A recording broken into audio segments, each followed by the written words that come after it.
Banyak yang mengira bahwa final Europa League musim ini akan terjadi All German Final antara Leipzig versus Frankfurt. Ketika keduanya unggul di leg pertama semifinal atas lawannya masing-masing. Akan tetapi justru Rangers yang melaju untuk bertemu Frankfurt di Ramon Sanchez Pizjuan, markas Sevilla di final nanti. Pertemuan antara wakil dua negara berbeda di final nanti, selain menyimpan gengsi, tentu menarik untuk melihat bagaimana kedua kubu saling adu taktik dan kekuatan demi gelar yang mereka idamkan untuk kedua kalinya. Siapa yang lebih unggul? Pertarungan final Europa League musim 2021-2022 ini saling mempertemukan wakil dari Jerman dan Skotlandia. Keberadaan wakil Jerman di sini mewakili beberapa klub yang keok di beberapa kompetisi Eropa musim ini, seperti Munchen maupun Dortmund. Frankfurt menjadi tulang punggung Jerman dalam menjaga gengsinya untuk merebut tahta Eropa musim ini.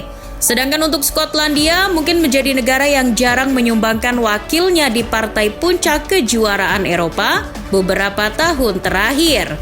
Kali ini bersama Rangers, Skotlandia menaruh harapannya. Eintracht dan Rangers adalah klub berbeda ke-17 dan ke-18 yang mencapai final UEFA Europa League. Pasalnya sekarang hanya 3 negara yang mampu memenangkan gelar turnamen ini sejak musim 2009-2010 ketika turnamen ini rebranding nama menjadi UEFA Europa League dengan anthemnya yang khas itu.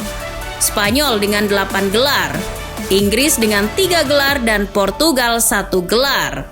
Selain itu, ini adalah turnamen pertama kalinya klub dari Jerman atau Skotlandia yang bisa mencapai final di turnamen ini sejak berganti nama menjadi UEFA Europa League. Berbicara soal gengsi negara juga terkait dengan adu kekuatan beberapa pilar kedua klub, terutama sang arsitek keduanya, Oliver Glasner dan Gio van Bronckhorst. Glasner dan Van Bronckhorst kali ini juga bersaing demi gengsi untuk menjadi pelatih pertama dari Austria dan Belanda yang mampu memenangkan UEFA Europa League. Gio dan Glasner tentu mempunyai latar belakang yang berbeda. Gio yang pernah merasakan final 2 kali ketika menjadi pemain ketika itu bersama Barcelona dan timnas Belanda, tentu punya nilai lebih bagi mental bertanding yang akan ditularkan ke anak asuhnya nanti. Gio yang baru ditunjuk awal musim ini menunjukkan mental Eropanya kepada skuad Rangers. Itu menjadi keunggulan tersendiri bagi Rangers. Sedangkan Glasner, pelatih non-populer asal Austria ini, musim ini mampu mengejutkan beberapa pihak dengan sentuhannya. Glasner sendiri bukan muka lama bagi Frankfurt. Ia merupakan pelatih yang baru ditunjuk musim ini. Ia dibajak dari Wolfsburg ketika ia berhasil bertarung dengan skuad muda Wolfsburg di papan atas Bundesliga musim lalu. Adu kuat taktik antara Glasner dan Gio juga menarik, di mana pola 3 bek dari Glasner dan 4 bek Gio akan tersaji di final nanti. Kedua pelatih Rising Star ini sama-sama mempunyai gaya menyerang dengan intensitas pressing yang tinggi.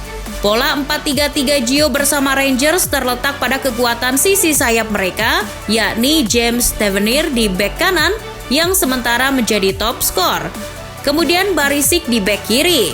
Keduanya sering mengeksploitasi lini belakang lawan lewat overlapnya yang menusuk ke kotak penalti lawan dan tak jarang berbuah peluang berbahaya maupun gol. Terkadang juga beberapa kali Gio memasang back ekstra dan mengubah formasinya menjadi 3 back dengan tetap mengandalkan serangan melalui Tavernier dan Barisic. Sementara pemain lain yang akan menjadi kunci bagi Rangers yakni seperti tangguhnya kiper kawakan McGregor. Kemudian kompaknya lini depan antara Ryan Kent, Glenn Kamara maupun Aribo dan Arfield. Super sub macam Ramsey dan Diallo mungkin juga bisa dimanfaatkan menjadi pembeda di tengah laga. Dari kubu Frankfurt, Glasner dari segi taktik juga hampir mirip dengan Gio dalam memanfaatkan penyerangan. Glasner terbukti berhasil menggunakan pola pakem 3 back dengan varian opsi formasi yang kaya, baik itu 3-5-2, 3-4-2-1 maupun 3-4-3.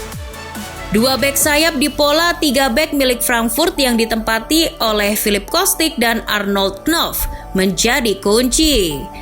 Tak jarang keduanya menjadi sosok penting pendulang gol bagi Frankfurt. Crossing dan penetrasinya sama kuatnya sehingga tak jarang sering merangsek berada di kotak penalti lawan.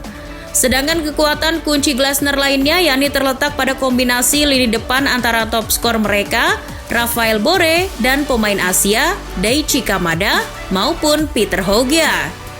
Kemudian kokohnya duet Sebastian Rode dan Djibril Sow di dua pivot Frankfurt. Serta kokohnya pertahanan bersama kiper Kevin Trapp dan komando Martin Hinteregger di 3 bek sejajar Frankfurt. Akan susah ditebak mana strategi yang akan lebih unggul dari beberapa analisis yang ada. Kedua klub kemungkinan akan mengandalkan pola penyerangan yang sama, tinggal faktor kesiapan mental di pertandingan nanti yang akan menentukan. Selain kesiapan mental dan perang taktik antara kedua klub, faktor eksternal maupun non-teknis dari laga ini juga dapat mempengaruhi hasil pertandingan. Dalam hal ini adalah pemain ke-12 atau penonton. Tidak dipungkiri faktor ini sering menjadi sorotan, terutama Frankfurt yang beberapa waktu belakangan banyak disorot tentang pendukungnya yang militan. Rangers juga tidak mau kalah. Mereka juga punya basis militan ala Britania yang akan menggempur markas Sevilla di final nanti. Kabar terkini bahwa Rangers lewat Managing Director Stuart Robertson mengatakan klubnya akan bekerja sama dengan UEFA untuk membangun zona penggemar tambahan di final nanti. Karena jatah tiket 10.000 dari 40.000 yang disediakan dianggap kurang. Begitupun Ultras Frankfurt yang kita tahu sendiri militannya seperti apa ketika mereka menginvasi Camp Nou dan London Stadium, markas West Ham. Jadi kedua masa supporter tak mau kalah akan saling mengisi dan mendominasi tribun Ramon Sanchez Pizjuan demi untuk memberikan teror bagi setiap lawannya. Tak jarang kehadiran setiap fans militan jadi motivasi lebih ketika mandeknya performa tim di lapangan. Partai final Europa League musim ini sama-sama mempertemukan dua klub pesakitan di liganya masing-masing. Frankfurt musim ini terdampar di posisi 12 klasemen, bahkan tak ada jalan lain untuk meraih tempat di turnamen Eropa kecuali merebut juara Europa League. Karena sang juara Europa League akan mendapat jatah tiket melaju ke Champions League musim depan. Sementara Rangers sebagai juara bertahan Liga Skotlandia musim ini kembali digusur oleh Celtic yang baru saja menyegel kembali juara Liga Skotlandia. Berada di posisi 2 liga, Rangers sebenarnya berhak mengikuti kompetisi Europa League musim depan. Akan tetapi ambisi mereka kali ini adalah kembali ke Champions League musim depan dengan merebut juara Europa League. Rangers sendiri musim ini gagal melangkah ke babak grup Champions League setelah kalah di babak playoff melawan Malmo. Tentunya mengincar jatah tiket ke Champions League musim depan pasti harus bisa memenangkan gelar Europa League terlebih dahulu. Sedangkan bagi masing-masing klub sama-sama pernah satu kali meraihnya ketika belum bernama Europa League. Dan ini menjadi ambisi kedua klub untuk meraih gelarnya yang kedua. Rangers pernah mengangkat Piala Winners Eropa pada tahun 1972 dengan mengalahkan Dinamo Moskow. Sedangkan Frankfurt pernah mengklaim Piala UEFA pada tahun 1980 berkat kemenangan melawan sesama klub Bundesliga, Borussia Mönchengladbach. Namun duel sengit ini tak hanya soal gelar kedua di Eropa maupun sekedar mendapat tiket Champions League. Gengsi kedua negara, adu duel pembuktian taktik kedua pelatih, serta faktor-faktor lain yang menjadi bumbu partai final Europa League kali ini patut untuk ditunggu.